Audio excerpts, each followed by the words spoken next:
आज आमच्या माता भगिनी घरदार संसार सोडून या आंदोलनामध्ये आलेल्या आहेत. मनापासून आमच्या भगिनींचा मी धन्यवाद मानतो. मनापासून आमच्या माता भगिनींचा धन्यवाद मानतो. कारण की लढाई उद्या ऐरणीची येणार आहे. आमचा पुरुष काठी घेऊन येईल, तुम्हाला लाटणं घेऊन यायला लागणार आहे.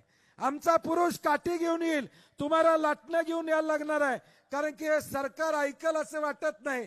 मी परवा बोरोड्याच्या सभेत सांगितलं होतं, किमान आजचा मोर्चा झाल्यानंतर महायुतीतल्या सरकारने या ठिकाणी जागा व्हावं, निर्णयाचा फेर विचार करतो म्हणून सांगावं. सभागृहामध्ये मुख्यमंत्र्यांनी सांगितलं की आम्ही विश्वासात घेतल्याशिवाय लादणार नाही.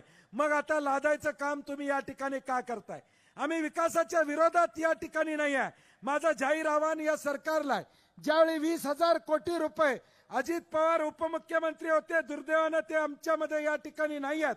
उपमुख्यमंत्री हा 20,000 कोटी देणं सरकारला या ठिकाणी परवडणार नाही. हे आहे गोकुळचं श्रीखंड, अगदी जिभेवर रेंगाळणार. जिभेवरच नाही तर मनावरही रेंगाळणार. गोकुळ श्रीखंड, मनावर रेंगाळणार.